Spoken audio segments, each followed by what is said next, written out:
All right. First off, I think we would be wrong if we didn't say R.I.P. to Mike Leach. Yeah, man, that was kind of surprising. Yeah, came out of nowhere. Coronary over the weekend or last weekend. Mm-hmm. That was sad. Yeah, definitely sad considering his team was on the way up, for sure. I think so. I think he's been at least semi-successful everywhere he's gone. Texas Tech, Washington State, most recently at Mississippi State. Innovator, the father of the air raid. Yeah.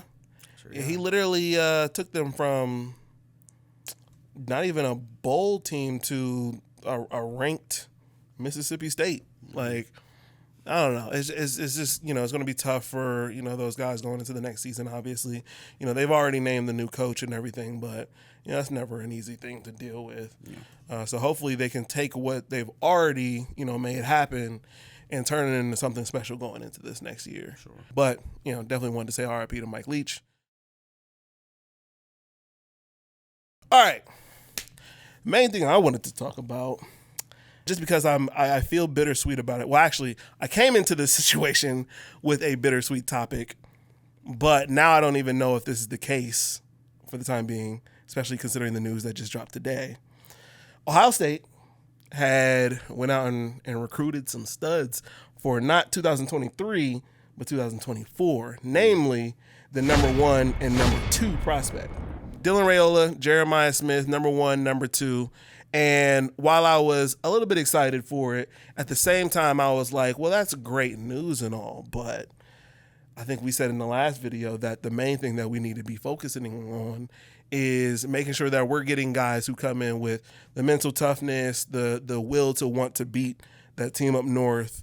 Like, those are the main things that I focus on. And so, going for guys who are great, and I'm happy to have them, will this be a continuance of what we've done before, or will we start to turn the tide and go back to what we were known for? So your guys' week kind of pointed out two things for me. The first thing is I'm just going to keep pulling out the world's tiniest violin for the OSU fans that are screaming at the top of their lungs about NIL. It is hilarious. It's hilarious to watch them run around like their hair is on fire over NIL and the lack of NIL money and, oh my God, we're going to fall behind, as you're pulling in the number 1 and number 2 recruit in the entire country for next cycle. Like, sitting top 5 currently, and then you got number 1 and number 2 for next cycle. It's you can't give them enough. They're insatiable. You can't feed them enough. That's facts. Second thing is in relation to what you brought up about Ohio guys, that is either going to be egg on all of our faces as fans in terms of Ryan Day. Look, I'm going to get a guy and I'm going to make him an Ohio State guy, and I'm going to show you. I'm going to prove it to you. He's either going to do that, and we're all going to have egg on our faces because we sat up here and we ranted and raved about Ohio State not putting a wall around Ohio and getting guys that actually want to beat Michigan. Yeah. Or it's going to be the beginning of the end. Because the first thing I said last year or last offseason when you guys went out and hired Jim Knowles at the end of the season, I said, Jim Knowles? I said, Big 12? Really? Defense is the problem, and Big 12 guy is going to fix it. Huh. And it wasn't so much of who the guy was or even the conference, even though I'm joking, right? It was that it wasn't a philosophical match with the Big Ten. It was, I'm going to continue to do it my way. We're going to play fast. We're going to have quicker athletes. We're not going to play, fill up gaps in the middle on defense. We're not going to have big, brawny, 300-pound linemen. We're going to have faster guys, longer guys that rush the passer. We're going to keep doing that. We're just going to get somebody who can work with those athletes better. Steel Chambers and Tommy Eichenberg were not in dramatically different positions than they were last year. Neither was Zach Harrison or JT Tuimoloau. It's just the way that he deployed them was different, for sure. But schematically, they're not lining up any differently. They're not changing to a 3-4. They're not doing any of that. Okay. So, We saw how that resulted this year, at least so far, with the defense.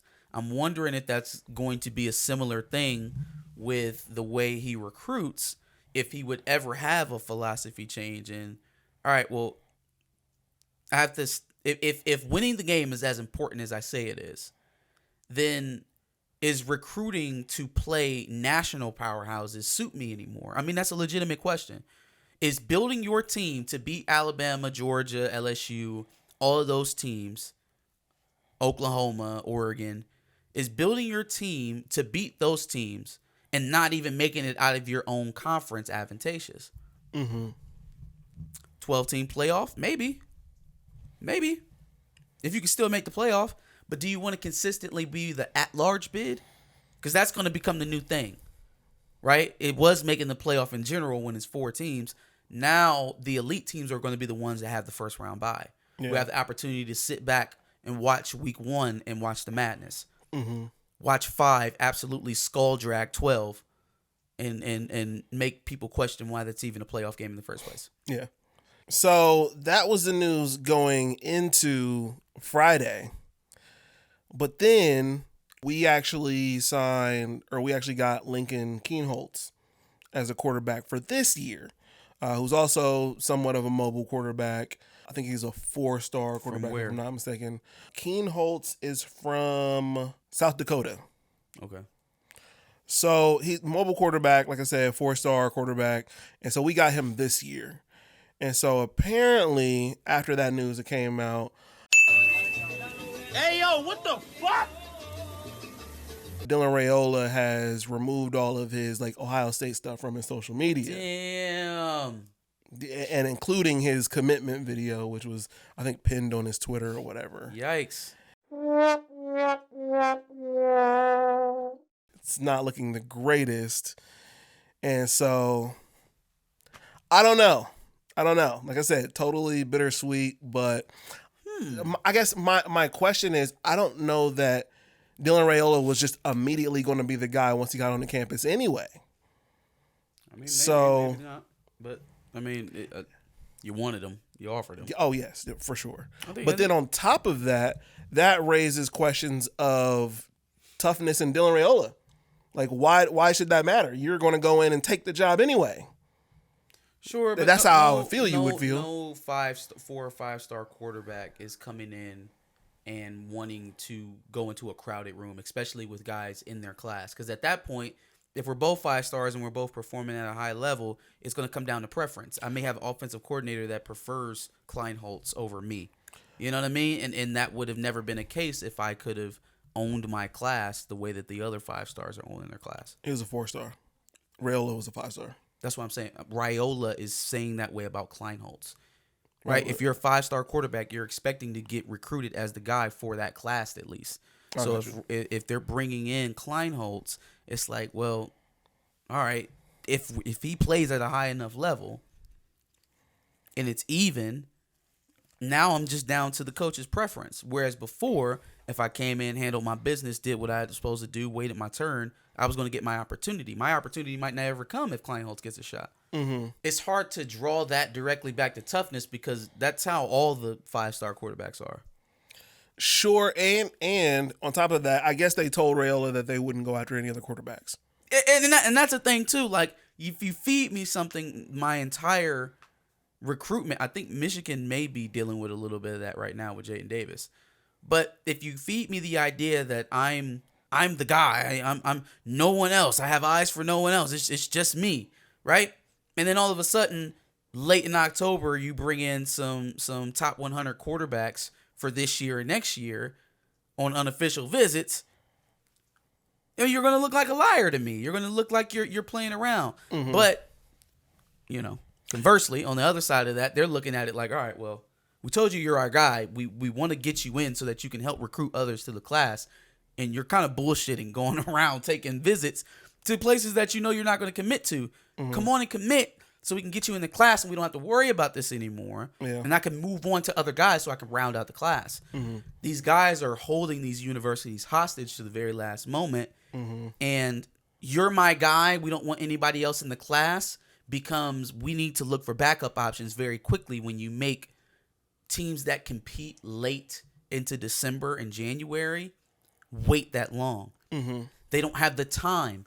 They got this dead period in between championship weekend and bowl games to come back out to you, to check up with you, to try to secure commitments, make sure you're good for signing day. But then they're right back into the season. We don't have the time to keep. Ryan Day does not have the time to keep patting your ass over the phone, at home, at the university. You either want to come here or not, kid. Yeah. You either want to come here or not. Now, with Raiola's situation, with him already being committed, it's a little tough because it was like, all right, this is what you told me you wanted from me. This is what you told me was going to happen. And already that's not the case. Sure. Shit changed real quickly after you got my commitment. So that's a little tough. I guess I can see it. But if you're in a position to piss off 5 stars, then I think you're doing okay. I think you're doing all right. Sure. In that department. I don't think that's the problem at Ohio State anyways. Getting elite level talent is not the problem. Right. So it's performing, especially when it matters. Now, not that I matter as an Ohio State as a singular Ohio State fan, but I guess I just feel like if Dylan Raiola were able to come in to the situation, still committed, and had the desire to win so much that he took the spot from some of those other guys and took what he demands, yeah, I mean, then I would feel like, oh no, you got my respect. I'm gonna demand you as soon as you come in and do what you need to do. That's easy for us to say as fans, right? That's what I'm saying. That is definitely fan speak. Mm-hmm. I'm just looking at it from a player perspective. Nobody wants to go into a crowded room, whatever position they're going into, right? Yeah. These are all college players. Mm-hmm. The stars don't matter at that point. Yeah. We don't walk out onto the field with our stars on our helmets. You go out and you play, and whoever performs on the field the best is going to win. So in that regard, you're right. He could just go there and outperform the guy and get the job. The problem is that how many guys do I have to outperform? Yeah. That is a different question. If you're saying, okay, there's a senior there now, I'm going to have my chance to compete against one of the other upperclassmen next year for the starting job. Cool. That's a track I can walk reasonably. And if I do everything I'm supposed to, I'll be successful. Bringing in multiple, similar caliber guys that are at the same year or at least a year apart, that can get etchy. Now it comes down to, okay, well, who do you like better? They're both good, but who do you like better? I don't want to be in a who do you like better situation. For sure. Too many variables. For sure. Too many variables. So, yeah. I don't know. I guess I can kind of see where he's coming from if he's going to move on. Yeah, no, I'm not. I guess I'm not necessarily mad at that, but man, if we didn't just fumble having 1 and 2, possibly. But my other thing that I'm wondering at the same time, completely separate of all of this, is how soon can we throw an offer out? Because I would love to get that 12-year-old running back an offer. Yeah. Anyways, that grown 12-year-old man. Yeah, he's not a man. He's 12. He just got a little something going on with his hormones. He's got a mustache, a 5 o'clock shadow, a couple baby mamas we don't know about. He is going to be a beast. He's going to be a beast. Let's see, recruiting talk. What's on my mind about Michigan? Well, Fentrell still hasn't made his decision, but another. I can wait on that. I can too. But another high-profile cornerback did, and that's J.Q. Hardaway from Cincinnati. Where do you go? Kentucky. Oh, good for him. Yeah, I mean, well, I was kind of looking at him as well, and have fun in Kentucky, bro. Kind of thought he was going to go to Wisconsin at some point and follow Luke Fickell, but I guess not. Michigan just snagged up a Wisconsin decommit, Roderick Pierce, over the weekend. Pretty good 3 technique, so that's a good add-on. Coming down on signing day, though, we got a couple of decisions that we're looking at. Jair Hill out of Illinois, right? Coming down to an Illinois-Michigan battle. The thing about that, though, that recruitment is that they just lost their defensive coordinator to Purdue, Brian Walters. Just went to Purdue as the head coach. Yep. I gotta feel like if it's been a Michigan-Illinois battle for most of the year, we beat Illinois on the field. He was there for that game. And now the defensive coordinator just left. It makes too much sense. That's what makes me nervous about it, because it seems like the recruitments that make all the sense in the world for Michigan seem to be the most nerve-wracking. Mm-hmm. But yeah, Jair Hill, definitely a Michigan lean. Couple crystal ball predictions. It just makes me nervous that it wasn't a slam dunk. But he's gonna do his announcement on signing day. So okay, I don't have to wait too much longer. The only other ones that I'm looking at really going into signing day, Nicholas Harbor obviously is one I'm really anxious about. I really hope that they able to keep him in this class. 6'5" edge out of the DMV area. Runs a 10.2 in 100.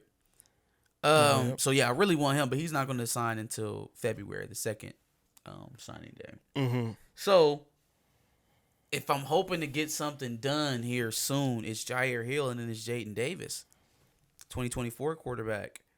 I'm gonna be honest, man. I don't know what's going on. I don't even know who we're competing against at this point. All the other schools that he was entertaining have taken other quarterbacks in his class. We just got done talking about how nobody wants a crowded room. Yeah. So his options are kind of boiling down to go somewhere where I'm going to be the guy that they didn't want because Clemson hasn't offered. Or they might have offered, but they got a guy before him. Like they were looking at somebody before him. Georgia's got their guy. Alabama's got their guy.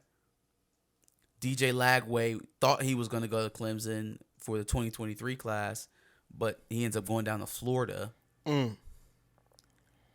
North Carolina. I mean, sure.